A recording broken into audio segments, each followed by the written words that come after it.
Hello and welcome to the Raymond Sims Show for August 22nd, 2014.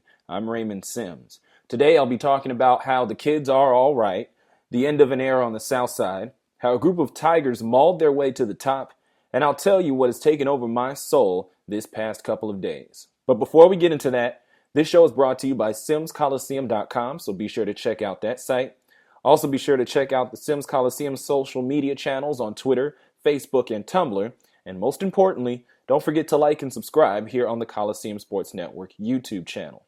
So now that we've gotten the housekeeping and the advertisements out of the way, let's talk some sports.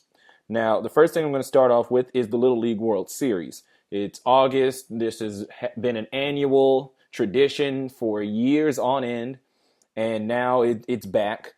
I don't watch the Little League World Series personally. There's something that makes me feel uneasy about having all these cameras and having children on ESPN playing in high-pressure situations. And it especially makes me feel uncomfortable when these kids aren't doing well, when these kids are losing, when these kids get mercy ruled, and the cameras have to focus on these kids and they're hurt and pain. I'm not a fan of having children's pain being displayed in a national environment. But with that being said, sometimes I'll watch a game. Because, hey, it's on, it's happening. It's not like I feel uneasy about it. I don't hate it. I'm not angry at ESPN for playing it. Because at the same time, even though that's a bad side to it, this is still giving kids national exposure. A lot of these kids aren't going to go pro. It's just something that they or their parents wanted them to do. So it's kind of like an incentive. And you're on TV, and some kids like TV, being on TV even under pressure situations. So I'm not completely against it. I just feel uneasy, like, for instance, watching the whole thing. You know what I mean? But this year in particular, and maybe it's because I don't watch it as much, but it seems to me that this year there's a lot more big stories going on with the Little League World Series. And not like the type of big stories that ESPN has to generate inside of a vacuum, like it'll be Bristol, like Bristol speak, like around the offices, they'll talk about it and then they'll put it on their sports center as if it is a story, and then it makes its way out nationally. Because those type of stories tend to happen in Bristol with ESPN, and it annoys the heck out of a lot of people. And I mean, hey, why not? For instance, people like to complain about Red Sox and Yankees stories, even though, those are objectively two most popular teams around the country. And also you get stuff like when somebody on Mike and Mike brings up something, and then it starts carrying over to other radio shows, or Colin Cowherd talks about something, and then it finds itself on SportsCenter, and then it becomes a story from there and a topic of discussion there. That can happen. But this year, these stories seem very organic or very easy. For instance, you have this team from Las Vegas, Nevada, who has been dominating, and I'll make this caveat that a lot of these stories that I'm about to mention, I've been hearing secondhand. I have not watched a single game of the Little League World Series. I don't know if I will. I might. Again, I'm not against it, but I've been hearing these secondhand. So, for instance, the Las Vegas team has been tearing through the tournament. Probably just a very big favorite. They've blown out a lot of teams, mercy ruled a lot of teams. One of those teams that they beat badly was the team from Philadelphia, which featured Monet Davis, one of the first girl players to win a game in the Little League World Series. That was a great story. She ended up on Sports Illustrated.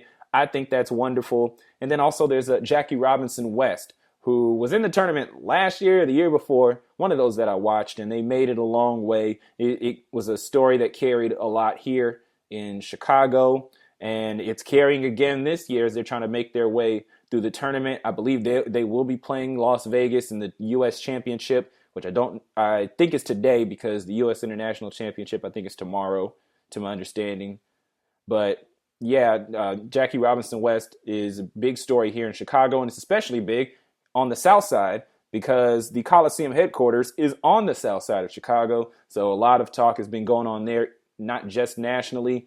Heck, Jackie Robinson West, the park where they have their Little League games that these kids come from, is about a few miles from my house. It's not very far, probably a good 10-minute drive It's kind of weird because there's no direct like major street to get over to Jackie Robinson West. To go over there, like you might have to take the expressway to spy the headquarters here on the way up, and then you get off, and then you get to Jackie Robinson West. So you got to go down, like go east, go up Halsted, come back the other way. It's all very complicated, but just know it's near, literally, and it's a big story, and it's been wonderful here for the tournament in terms of all the stories that have generated conversation. And I think, like I said, I do feel uneasy about the publicity that these kids get, but at the same time, I think it's wonderful. And I think that it's great that the American sports conversation has positivity going on with children out here doing positive things. Now, I will say that there has been blowback from the Monet Davis story that I don't understand. If you listen to ESPN radio, and I don't blame you if you don't, especially during the summer when it seems like everybody's out, but on the Dan Le Batard show, when they had a frequent guest, Bomani Jones, frequent co-host, it was like a weekly thing they do.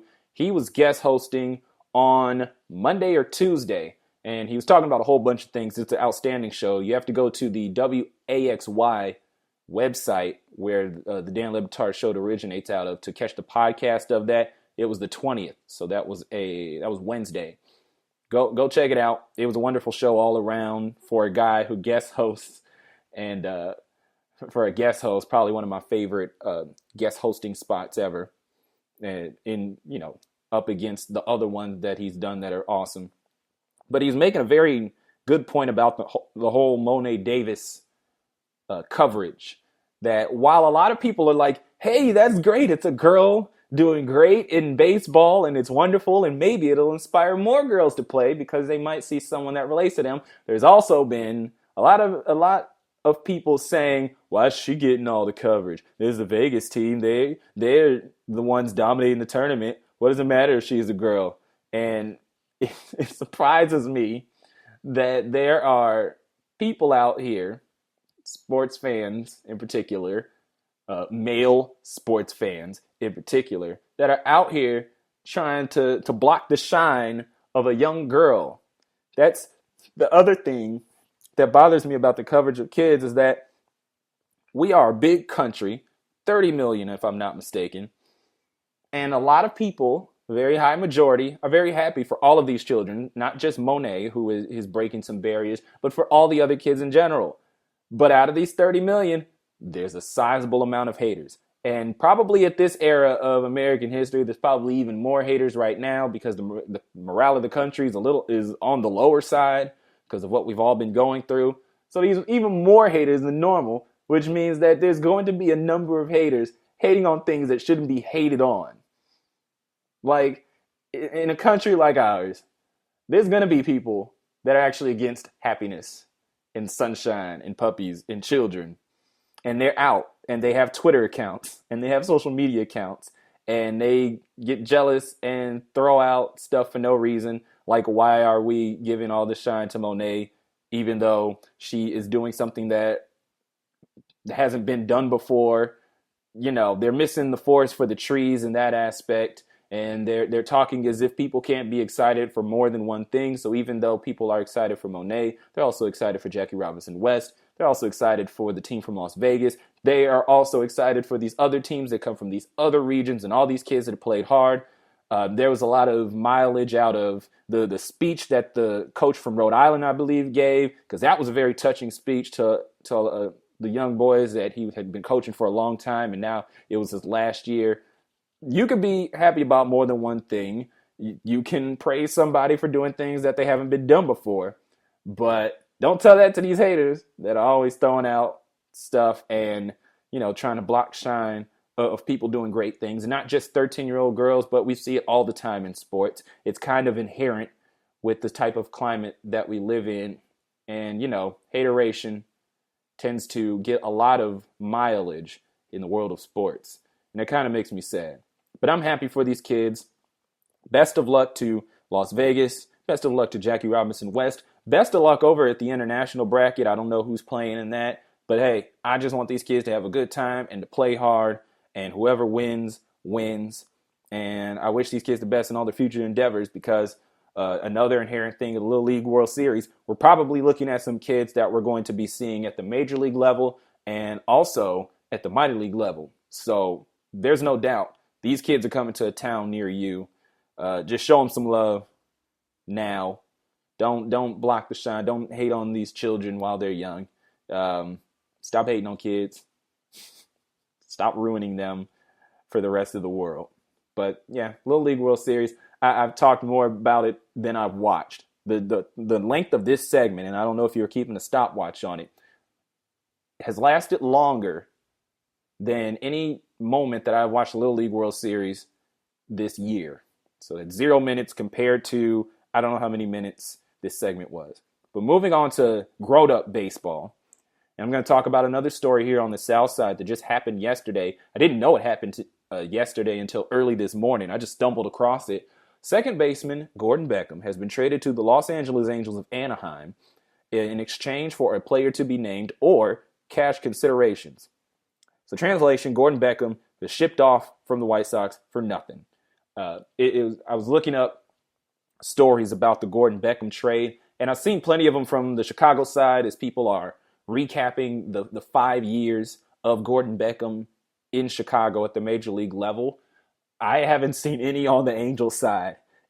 Like there was even inklings on the LA side when we saw another Chicago to LA trade between another Chicago to LA trade featuring a second baseman. The Cubs sent Darwin Barney to Los Angeles. Don't remember what the Cubs got in exchange for them, but hey, that got a little more talk. And Darwin Barney's been playing games at the major league level for LA. Because, I mean, that's great for them. They get a very great defensive second baseman.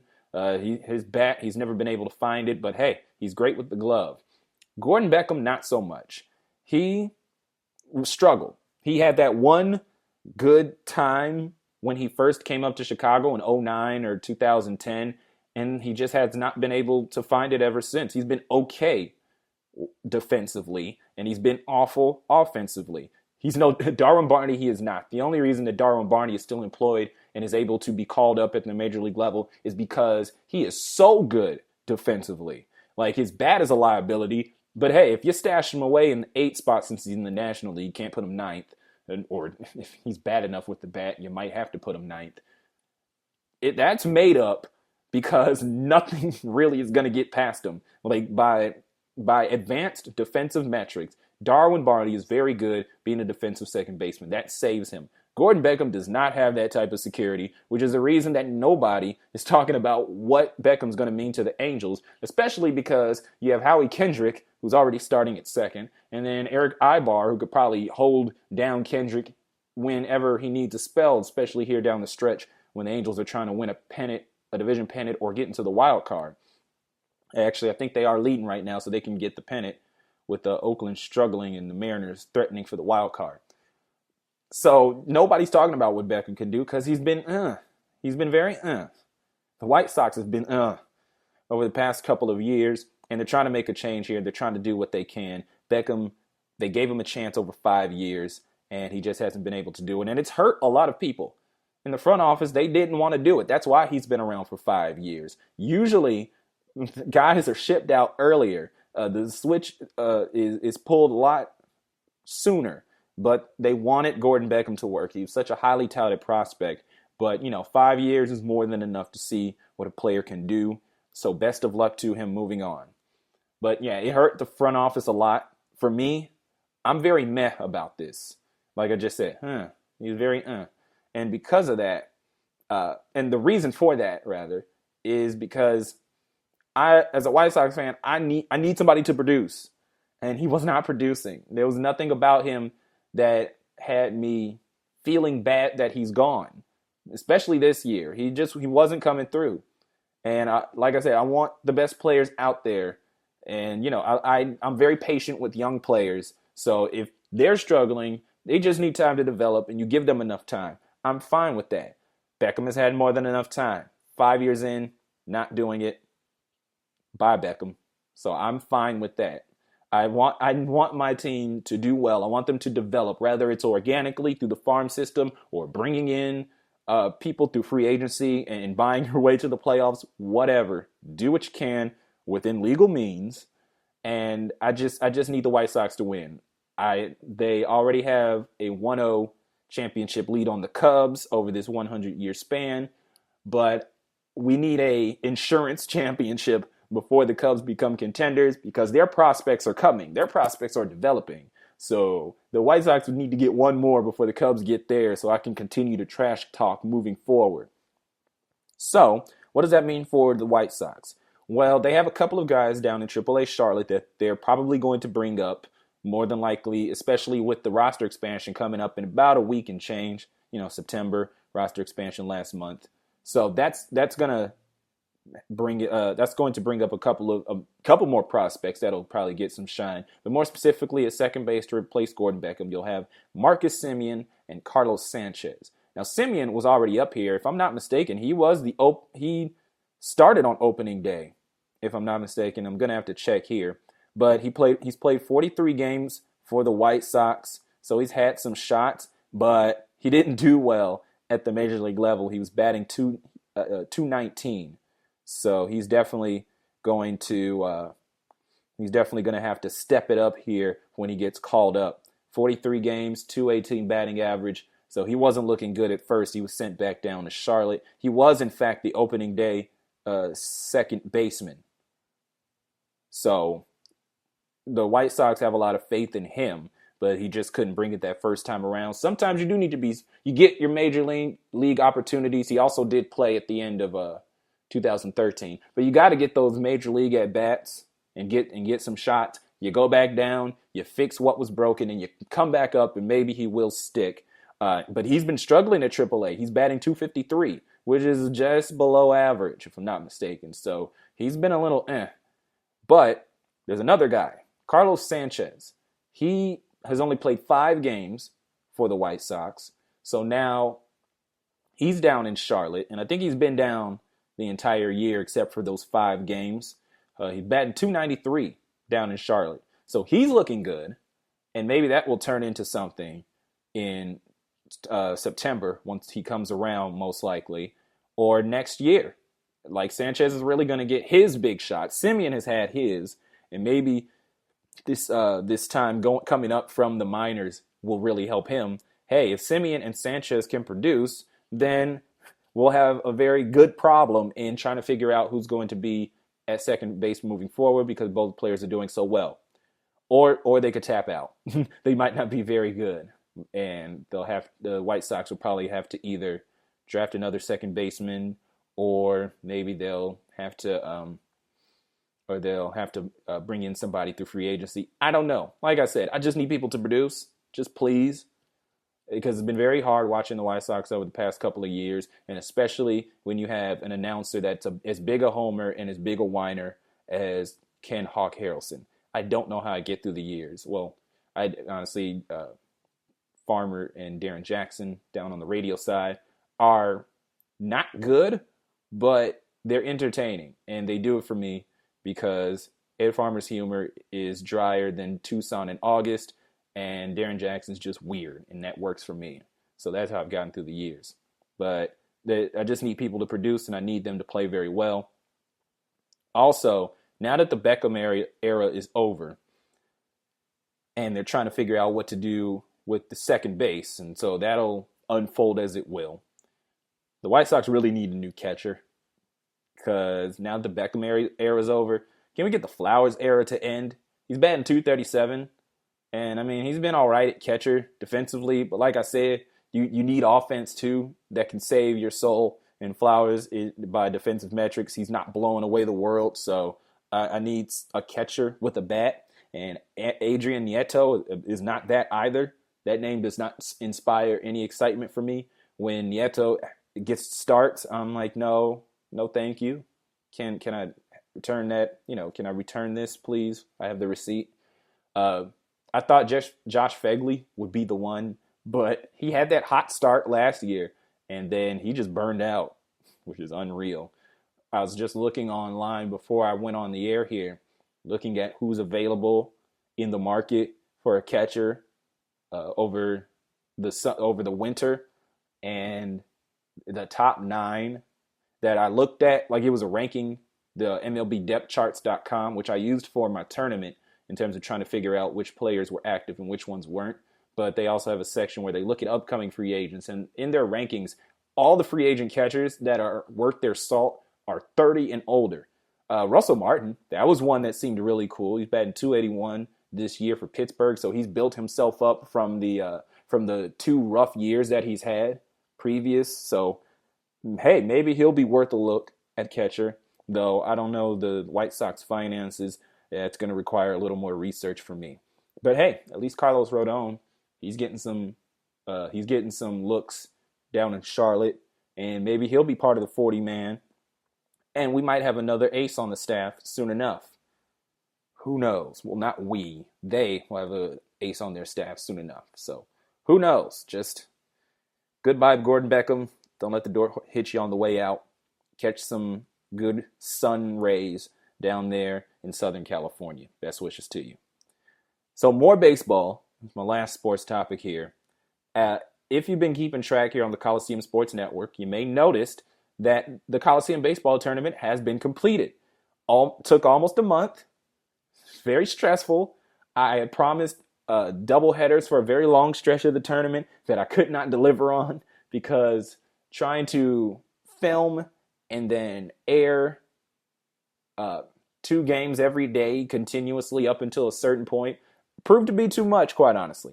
This tournament was bigger than I thought, but I was able to get it together and eventually catch up my work, and now it is done, and we have a winner declared. So the Detroit Tigers have defeated the Houston Astros 3-0 in their Game 3 clincher. They beat the Astros at Minute Maid Park 5-2.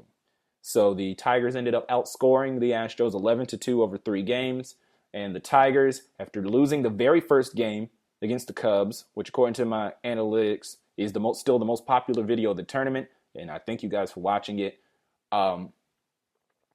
Now, the championship game, they went undefeated the rest of the way after that Cubs loss, and they looked like they got stronger as the tournament went on, and they ended with a championship win. So congratulations to the Detroit Tigers, and we will see if that will turn into maybe an AL pennant. If this was a predictor of what team is going to win the American League, because I also had AL contenders, the A's, and I also had the Angels, who made it all the way to the Western Championship, but couldn't get the win there against Houston. So Detroit comes out on top. Will they be taking a trip to the World Series? We'll have to find out. The Tigers, like I said, very dominant. The hitting was very consistent. There was a whole part of the good 4-batter chunk of the lineup that was just coming throughout the tournament, even in the game that they lost. The pitching staff, the starters, is what really carried them through. The bullpen that did them in the late innings against the Cubs and has been notoriously bad in real life really came through moving forward and throughout the tournament. And they really came through in the championship series. It was a wonder if they were going to blow up moving forward or throughout the later rounds, and they didn't. And especially against the Astros team that just couldn't get the offense going. During the regional rounds, the Astros prevented a lot of runs, which made up for the fact that they didn't score a lot of runs. But then they took on a dominant team like the Tigers, and they just got housed. Lost 2-0 in Game 1, lost 4-0 in Game 2, and were finally able to score in Game 3. They had taken a 2-0 lead, and then in the final 3 innings, the Tigers were able to reel off 5 runs. A home run by Nick Castellanos. He hit back-to-back home runs in Game 2 and Game 3. And then Torrey Hunter pretty much closed the door with a 2-run shot of his own that made it 4-2. And he scored another run to make it 5-2 and to win the whole championship. So, I will say, like I said at the top, stressful tournament. Very stressful doing it. Having to figure out YouTube live events. Realizing that YouTube live events was screwing me over in terms of quality, which infuriated me, especially that Mariners-Giants game, the second one, that eliminated the Giants from tournament contention. That really ticked me off how bad the quality of that was. So moving forward, I was just like, I'm recording this stuff and I'm going to post it straight onto YouTube. From there, the way I did it, where I recorded it and then just put the raw feed onto YouTube, which was essentially what I was doing with YouTube live events, proved to be, it took a while, but it wasn't time consuming and it wasn't stressful. So that worked out for me. That's what I'll be doing moving forward, not just with baseball, but with any other videos that I do, be them long or short, because that was just unacceptable from YouTube live events. And I had ignored it over the course of the early parts of the tournament because it was minor. And I was trying to tweak my bit rate, and I was trying to tweak the frames per second in terms of trying to make it a better viewing experience for you guys. And I thought that I was really turning the corner with that, but there was a Nationals Brewers game that I had to replay because it just wasn't posting. And then the Mariners Giants game was just really the final straw. YouTube live events was very unreliable. There were games where, it was okay. You could get through a game, I'm sure, because I saw the views have been working very well. But there were just other games, especially that Seattle-San Francisco one, that was just couldn't do it anymore. But I'm glad that I was able to figure out. I was learning on the fly. I was getting back into the groove of calling baseball. I've done so before at the collegiate level at my former university. And so I was learning things. I was still learning the game of baseball doing it. So it was just a wonderful experience for me on this side, the guy making the videos. And I hope it was a beautiful experience for you. If you want to relive it, 32 games, all available on one playlist, the Coliseum Baseball Tournament playlist. I also have the 3 championship games on a playlist of their own, and they're very entertaining despite the final score. There's a lot of great games that happened over the course of the tournament, and I just appreciate all of you for watching. I appreciate all future viewers for checking out my videos as well. So what does that mean now that the tournament is over? Honestly, for the past day and a half, I've been feeling kind of lost. I'm just like, I don't have any games to do now. And I was stressing and whining about it behind the scenes. Like, oh my God, I have to do another game. Oh my God, I'm 3 games behind. And now that it's over, you don't know what you have until it's gone. So I've just been hanging around, chilling over the past day and a half. And I'll tell you part of the reason why I have been very shortly. But now I'm starting to get back into it. I got to wrangle the stats up. I got to write recaps to put over on the site. So there's still work to be done. Just because the games are over doesn't mean my coverage of it is over. I still got some loose ends to tie. Got to do some stat keeping. Some of my score cards are a little off, so I have to go back and watch some of these games to be sure to verify all of the games and all that good stuff. And then there's a video that I want to do where I have every home run, just every single one of them that have happened in the tournament. If I'm not mistaken, though, there weren't any grand slams, which makes me sad. There's 32 games and I didn't see a grand slam. Even during the third round that I didn't do, except the pregame, no grand slams that I know of, which is sad. But I want to do a video of all home runs. I was going to do it through YouTube Video Editor, but they don't have all my videos that I can just drag and take parts of the video from and then add it on, which really blows. So it looks like I'm probably going to have to download these back onto my computer, put them in Final Cut, cut those up, and then, do away with the parts I don't need. But, that's one thing I want to do. Also, this opens up me for other endeavors. Over on the site, I'm going to be doing a card and dice league, and I'll write recaps about that called the Paramount League. I'm getting the rosters together because, each roster takes on their own personality and stuff. I'm probably going to be using fictional personalities, but it's going to be based off of real players and stuff. So I got to figure that out, and that's still in the process of that happening. And of course, the Expos Retro Dynasty will be coming back because I now have time to do the games and then to record them and to cut those up again. I realized in the later rounds of the tournament that it was just becoming too much to do the tournament and then try to do the Dynasty, so I'll be able to do that again. I still have the upcoming episode. They'll be out on the road. They'll be taking on the Dodgers, and they'll be taking on the Padres. So that's the next episode coming up, probably next week. I was trying to do Tuesdays, so we'll see if that's still going to be Tuesday or what that means moving forward. I have a part-time job that I'm taking up, so I'll see how that fits into my schedule in terms of what I post on the network, what I post on the site, and then my actual schedule that I'll have moving forward. And then, of course, as I was alluding to, especially towards the end of the tournament, I got basketball stuff on deck. I got football stuff on deck. I got fictional leagues. I got concepts that I want to do. Baseball, I'm nowhere near done with. I have exhibition games that I'm trying to do for teams that weren't in the tournament. I have a minor league game that I want to do. And I also want to do it's going to be just as time consuming, where I take MLB teams and put them up again. Like, I use like analog teams to like the NFL teams, the NBA teams. For instance, like the San Diego Chargers, I'd use the San Diego Padres, or the New York Jets, I'll use the New York Mets, or in the case of the NBA, I use the Utah Jazz, and I'll use the AAA affiliate of the Angels, the Salt Lake Bees. And I take teams, those analog teams, and play them along the NFL or NBA schedule. I'll be simulating those games. I'm not about to sit down for 2 hours doing a whole bunch of games every day. But I want to see what happens with that. And that's the whole point of this site, both my YouTube channel and the website, where I'm just experimenting with fictional sports concepts. So I'm probably going to do that. So baseball is not over. But as you see on my video channel at this point, I have nothing but baseball, which I promise you I'm a basketball guy. But I really have gotten into baseball over the course of this summer, which is interesting because the baseball is particularly draconian. There's a lot of problems with it. A lot of people are moving away from baseball, and here I am moving even closer. But that's what's on deck, and I'm very excited about it. I hope you are as well. And yes, what a tournament it was. I'm very proud of what it became and what it turned out to be. And congratulations to the Detroit Tigers, the 2014 champions. Can't wait until 2015, where I'll do the CBT again with a smaller field.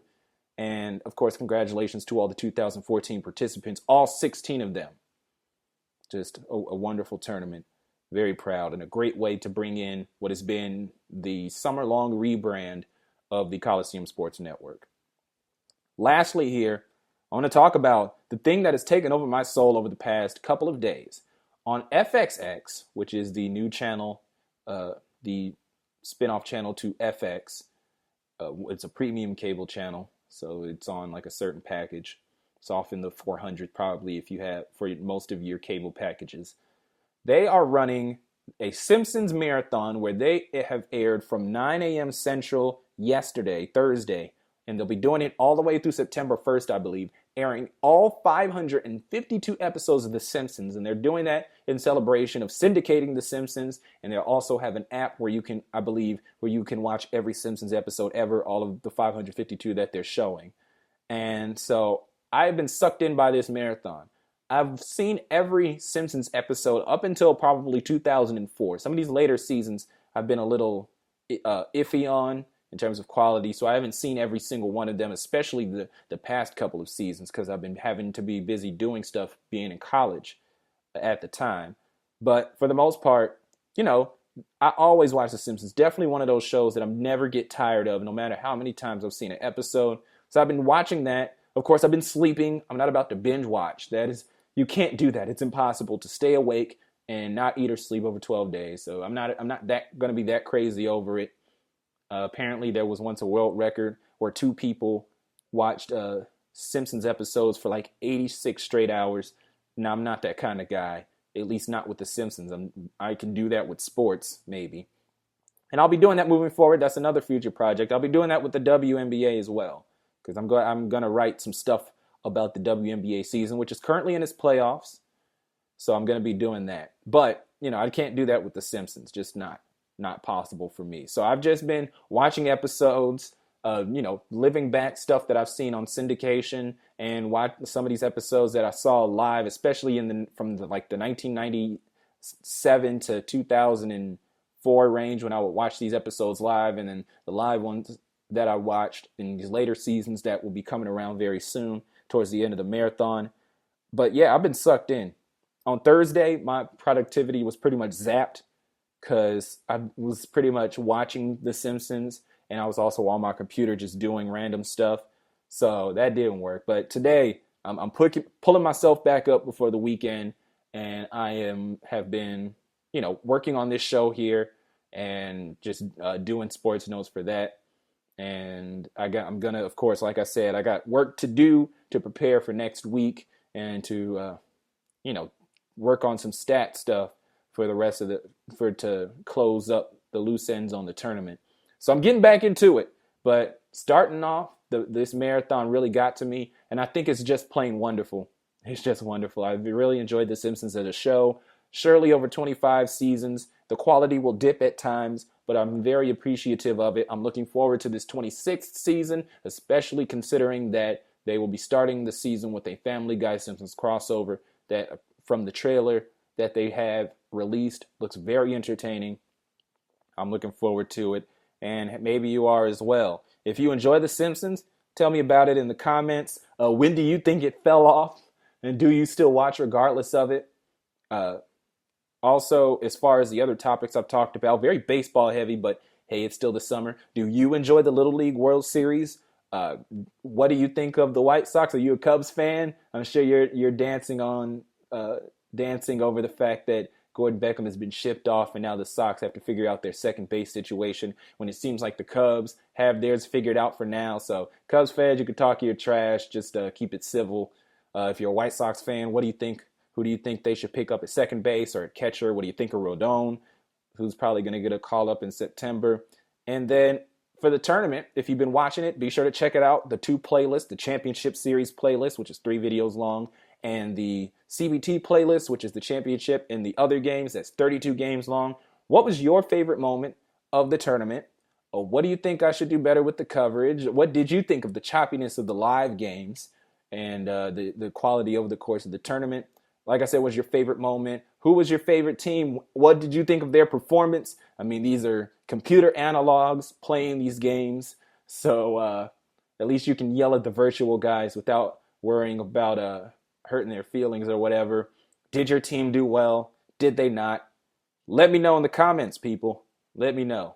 Because even though it's me yammering for 30 to 40 minutes per episode, I do still want to be interactive with you all and know what you guys are thinking out there in Sports World USA, Sports World Canada, whoever else may watch. But that will do it for this episode. And I'll be sure to tune in Monday. And, of course, again, the Raymond Sims Show, Mondays and Fridays here on the Coliseum Sports Network. Don't forget to like and subscribe. Check out SimsColiseum.com and check out Sims Coliseum on Twitter, Facebook, and Tumblr. All you got to do is search the names, type the names into the URL. Follow the links that are here on this slide here on the video page. Just whatever you want to do. Just interact with me. Come on. Let's build a community here together. But until Monday, have a wonderful weekend, everybody. Thank you for listening.